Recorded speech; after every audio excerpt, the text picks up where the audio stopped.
السلام علیکم، اردو ادب ہدایات چینل میں خوش آمدید۔ آج کی یہ ویڈیو مظفر وارثی کے حوالے سے ہے۔ مظفر وارثی چونکہ آج کے دن وفات پا چکے، یعنی 28 جنوری 2011 میں، تو آج کی یہ ویڈیو اسی نسبت سے ہے۔ مظفر وارثی ایک ممتاز غزل گو شاعر اور مقبول نعت خواں تھے۔ آپ کا اصل نام اگر میں آپ کے سامنے پیش کروں تو محمد مظفر الدین احمد صدیقی نام تھا اور تخلص مظفر۔ 23 دسمبر 1933 کو میرٹھ میں پیدا ہوئے۔ بعض جگہ پہ 21 دسمبر ہے، بعض جگہ پہ 23 دسمبر ہے۔ تقسیم ہند کے بعد پاکستان آ گئے اور لاہور میں سکونت اختیار کی۔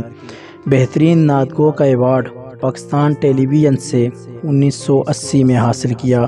غالب اکیڈمی دہلی کی جانب سے بہترین شاعر کا افتخار غالب ایک ایوارڈ ہے، وہ حاصل کیا۔ آپ نے بہت ساری فلموں کے گانے بھی لکھے، مگر جب سے نعت کہنا شروع کی فلمی گانوں کو خیر آباد کہہ دیا۔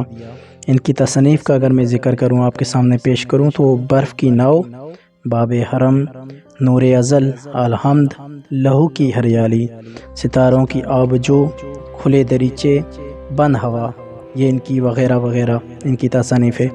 یہ وہی شاعر ہیں کہ جن کی ایک حمد بہت زیادہ مشہور ہے، کوئی تو ہے جو نظام ہستی چلا رہا ہے، وہی خدا ہے۔ یہ وہی شاعر ہیں جن کا بہت سارا کلام کتابوں کی زینت بن چکا۔ یہ تو تھی مظفر وارثی کی حالات زندگی مختصر جو آپ کے سامنے پیش کی گئی۔ اب میں ان کا ایک کلام آپ کے سامنے پیش کرتا ہوں۔ یہ کلام زندگی کے عارضی پن کے حوالے سے ہے، زندگی کی حقیقت کے حوالے سے ہے۔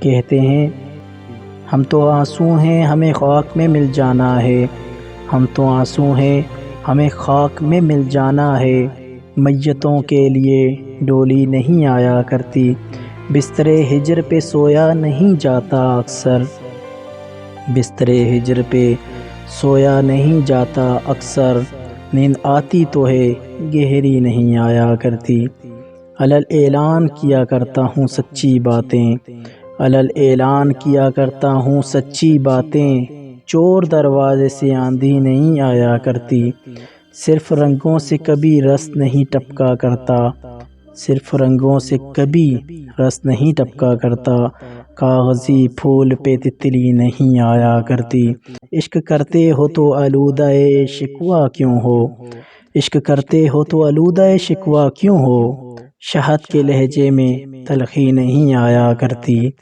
موت نے یاد کیا ہے کہ مظفر اس نے، آخری شعر ہے، موت نے یاد کیا ہے کہ مظفر اس نے، موت نے یاد کیا ہے کہ مظفر اس نے، اپنی مرضی سے تو ہچکی نہیں آیا کرتی، اپنی مرضی سے تو ہچکی نہیں آیا کرتی۔ اللہ تعالیٰ مظفر وارثی کے درجات بلند فرمائے، ان کی قبر کی منزلیں آسان فرمائے اور ان پر کروڑوں رحمتیں نازل فرمائے، اور اردو کے حوالے سے جو خدمت ان کی ہے اس کو اپنے دربار میں قبول و منظور فرمائے۔ والسلام۔